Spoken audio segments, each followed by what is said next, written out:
بسم اللہ الرحمن الرحیم۔ السلام علیکم ڈیئر اسٹوڈنٹس۔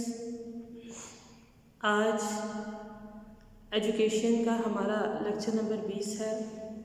سبق نمبر ہم 2 پڑھ رہے ہیں جس کا عنوان ہے جنوبی ایشیا میں برطانوی نظام تعلیم۔ تو اسٹوڈنٹس اس میں جو ہم ٹاپک پڑھ رہے تھے اس میں آج ہے ہمارا ٹاپک تحریک علی گڑھ۔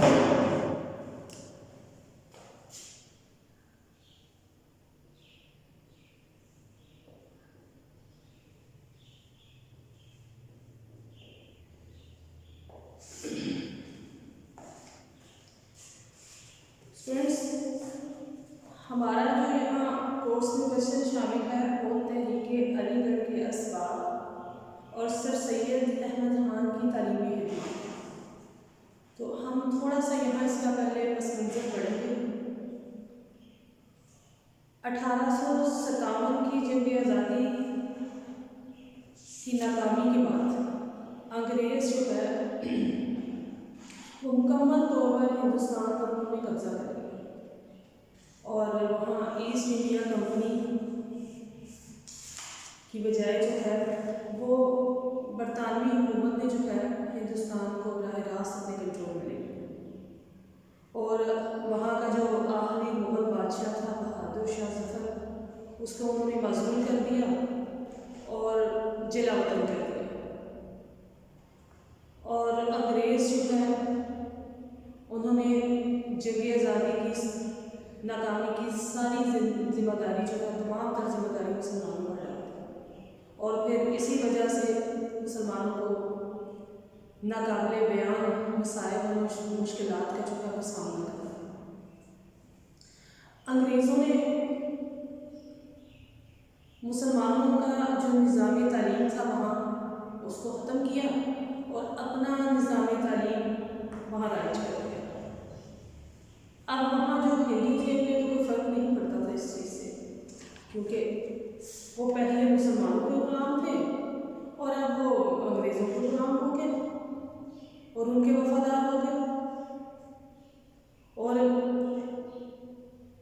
ہندو اس طرح سے انگریزوں کے جو ہے وہ منظور نظر بن گئے اور ہر شعبے میں جو ہے وہ آگے ہونے لگے، جبکہ مسلمان جو ہیں وہ مالی طور پر بھی محتاج ہو گئے اور تعلیمی لحاظ سے بھی وہ پسماندہ ہو گئے۔ اور اس کے علاوہ مسلمان جو ہیں وہ اپنے بچوں کو عیسائی بننے کے ڈر سے سرکاری اسکولوں میں بھیجنے کے لیے تیار بھی نہیں تھے۔ ان حالات میں جو دور دیش مسلمان بزرگ یا کابرین تھے وہ اس صورتحال سے سخت پریشان ہوئے اور خاص طور پہ سر سید احمد خان جو ہیں انہوں نے جنگ آزادی میں مسلمانوں کی تباہی کو اپنی آنکھوں سے دیکھا اور وہ انگریزوں اور مسلمانوں کے درمیان جو ایک نفرت کا سلسلہ چل رہا تھا وہ اسے ختم کرنا چاہتے تھے۔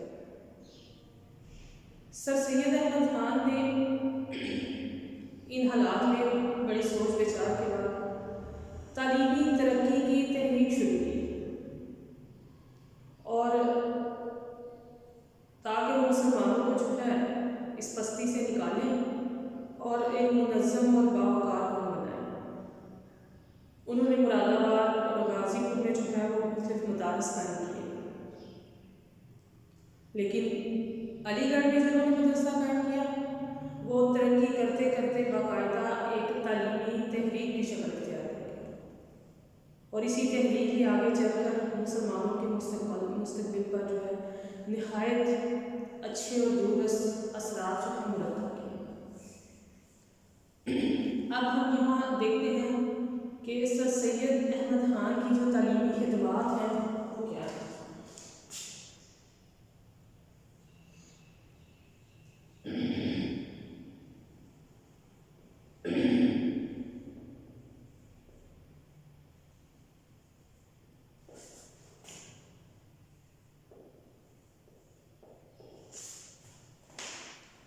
سر سید احمد خان مسلمانوں کی تعلیمی پسماندگی زندگی، جہالت اور معاشی بدحالی پر بہت پریشان تھے، اور ان کو دوبارہ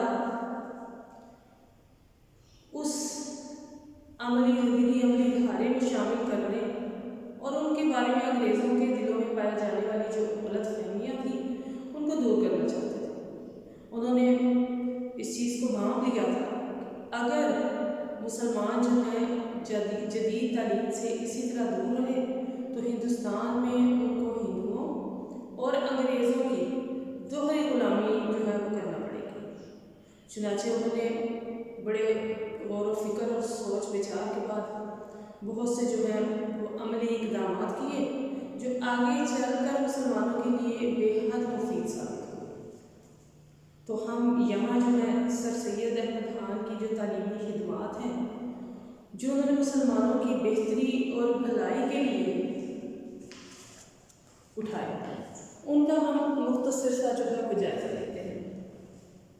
تو سب سے پہلے ہے سائنٹیفک سوسائٹی کا قیام۔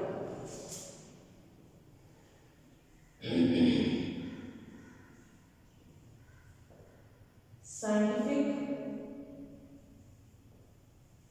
سوسائٹی کا قیام۔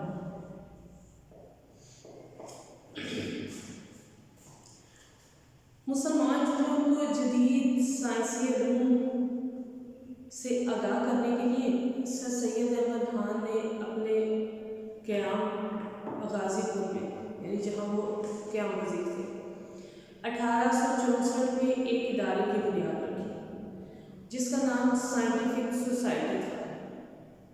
اس کا مقصد جو ہے جو اتھینٹک مستند انگریزی کتب تھیں ان کا اردو میں ترجمہ کرنا تھا تاکہ عام مسلمانوں کو بھی جو ہے یورپ کی علمی ترقی سے واقفیت حاصل ہو جائے۔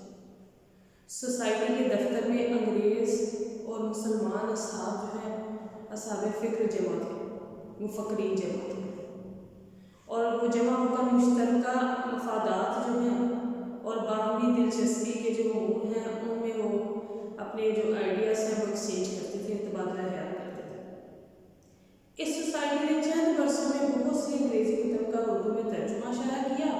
ان میں زراعت، تاریخ، معاشیات اور کیمیا وغیرہ پر جو کتب ہیں ان کے نہایت آسان ترجمہ کیا۔ پھر آ جاتا ہے علی گڑھ انسٹیٹیوٹ گزٹ۔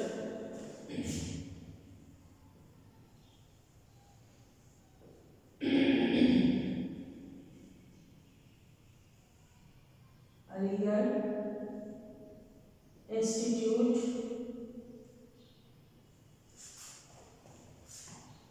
گزٹ۔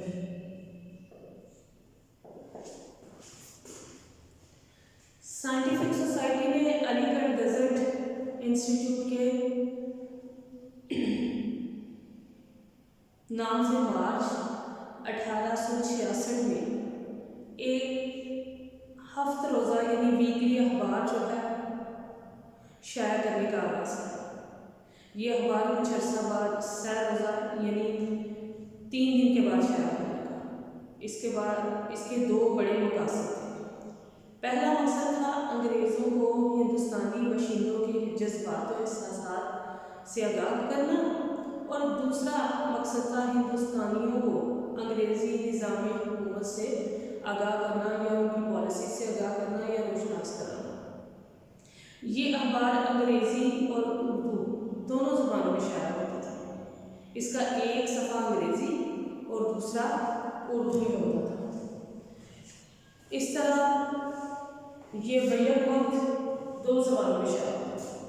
اس کے بعد ہے علی گڑھ کالج۔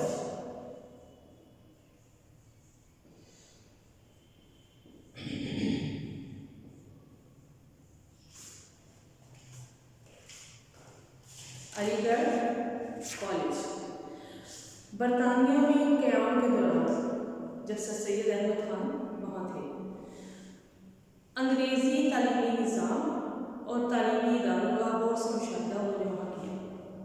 وہ علم کے ساتھ ساتھ کردار سازی اور تہذیب و تمدن کے فروغ سے خاص خاص طور پر بہت متاثر ہوئے۔ انہوں نے ہندوستان میں اسی طرح تعلیمی ادارے کے قیام کا فیصلہ کیا کہ جیسے انہوں نے وہاں دیکھے۔ چنانچہ انہوں نے مئی 1875 میں علی گڑھ میں محمدن اینگلو اورینٹل کالج یعنی MAO کالج کے نام سے ایک ہائی اسکول قائم کیا۔ 2 سال بعد یعنی 1877 میں اسے کالج کا درجہ دے دیا۔ یہ کالج بہت سی خصوصیات کی وجہ سے ممتاز تھا۔ اس کی عمارات مغربی اور مشرقی طرز کا حسین امتزاج تھا۔ طلباء اور اساتذہ میں مسلسل رابطہ رہتا تھا۔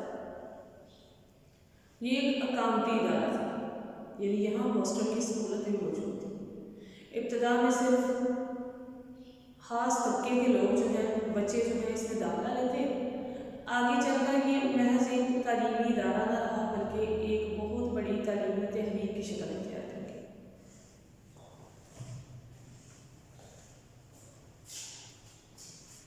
پھر اس کے بعد آ جاتا ہے تعلیمی کمیٹی۔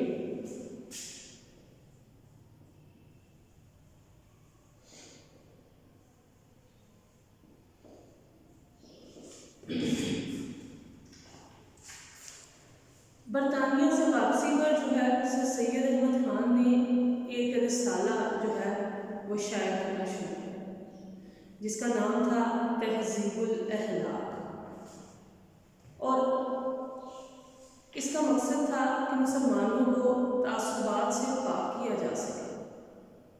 دسمبر 1870 میں انہوں نے مسلمان ماہرین تعلیم پر مشتمل ایک تعلیمی کمیٹی بنارس میں قائم کی، جس نے مسلمانوں کے تعلیمی مسائل کے حوالے سے مسلمان فقیرین اور اصحاب علم کو جو ہے وہ لکھنے کی دعوت دی، اور اس کے نتیجے میں مسلمانوں کے اندر جو ہے تعلیمی حوالے سے سنجیدگی اور متانت کا رویہ جو ہے وہ پیدا ہو گیا،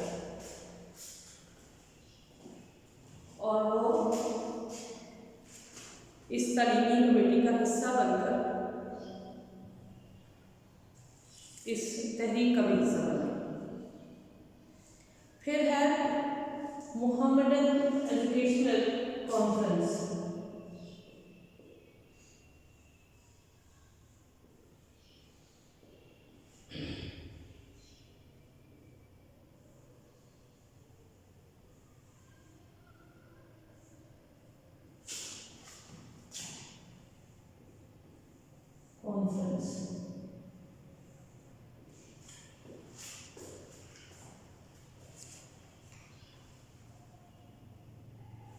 سر سید احمد خان نے علی گڑھ کالج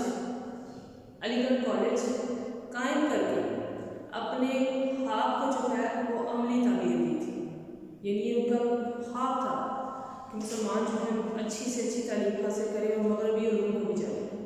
تو اس خواب کو پورا کرنے کے لیے انہوں نے علی گڑھ کالج قائم کیا، مگر یہ ایک کالج کروڑوں مسلمانوں کے لیے ناکافی تھا۔ یعنی ہندوستان میں چند مسلمان تھوڑے تھے، وہاں تو کروڑوں کے حساب سے مسلمان تھے، تو ان سب کے لیے اس طرز کا ایک کالج جو ہے وہ ناکافی تھا۔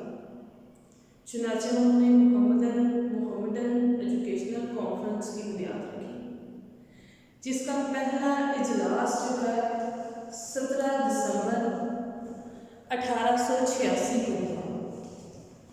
یہ ایک خالصتاً غیر سیاسی تنظیم تھی، جس نے تمام شعبوں میں مسلمانوں کو رہنمائی فراہم کی۔ دسمبر 1906 میں محمدن ایجوکیشنل کانفرنس کے سالانہ اجلاس جو کہ ڈھاکہ میں منعقد ہوا، اس میں آل انڈیا مسلم لیگ کا قیام عمل میں آیا، جس نے آگے چل کر تحریک آزادی کی قیادت کی۔ تو اسٹوڈنٹس، یہ وہ چند پوائنٹس ہم نے آج ڈسکس کیے جن کو ہم سر سید احمد خان کی جو ہے تعلیمی خدمات کہہ سکتے ہیں۔ تو آج کا ہمارا لیکچر جو ہے یہی اختتام پذیر ہوتا ہے۔